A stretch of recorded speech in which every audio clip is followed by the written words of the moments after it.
Johnny, get your gun, get your gun, get your gun. Take it on the run, on the run, on the run. Hear them calling you.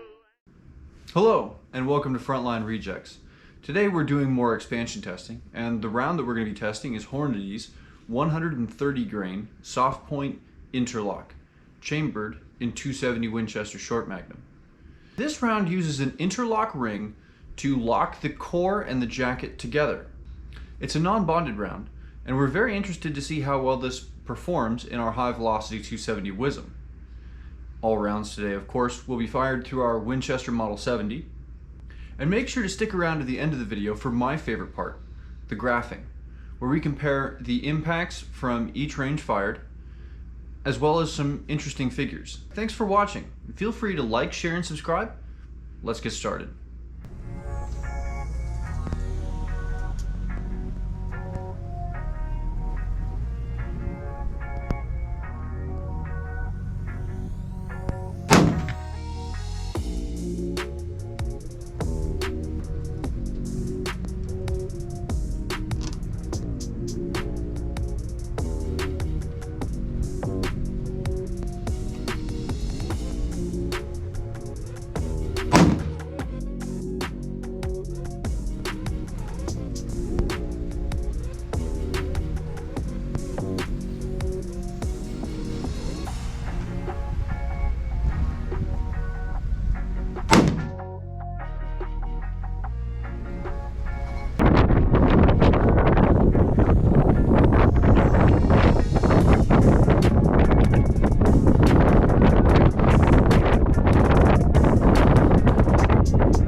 So looking at the overview of all 5 rounds fired here, we can see that at the 2, 4, and 5, the core did become separated from the jacket.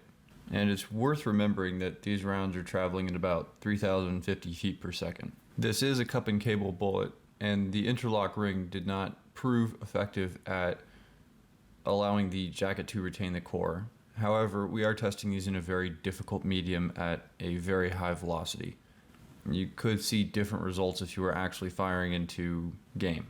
So at the 100-yard mark, the round pancaked beautifully, did not become separated, good expansion. At the 200 is when we begin to see separation of the cup and the core.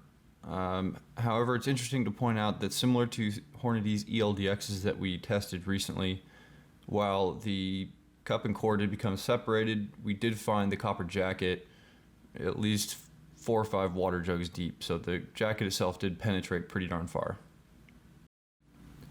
300 is similar to the 100. The jacket did retain the core, and good mushrooming.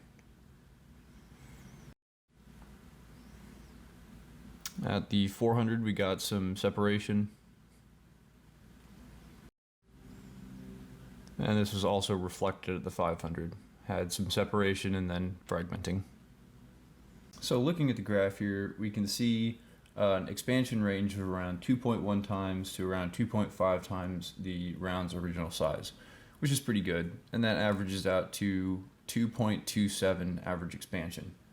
Now with most cup and cable bullets that become separated, usually ones that are non-bonded, we find the jacket in the first or second water jugs.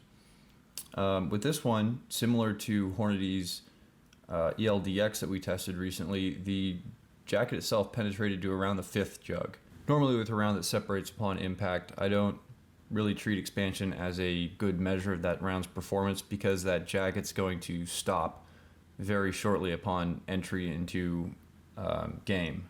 I think in this instance though, it's an effective measure because of how far we found the jacket to be penetrating, and that may be due to the interlock ring is able to allow the core to retain that jacket further, Again, this is something that we also saw in the ELDX that we tested in 300 Win Mag, and that also has an interlock ring that helps to keep the jacket and the core bonded together. Looking at weight retention, it's pretty straightforward. You can see from the 1 to 400, more and more weight is retained as the round loses velocity. At the 500, we have a bit of an outlier there. That could just be a reflection of our inability to find another chunk of lead from that bullet. Overall, I'm pretty impressed with this round. It has a decent G1 ballistic coefficient. Velocity is pretty good with the loading that we used.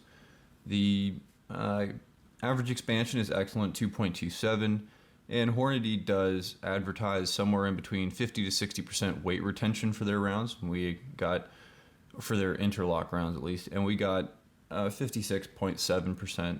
So that's right smack dab in the middle of their estimate. Expansion standard deviation pretty low. Pretty good round overall.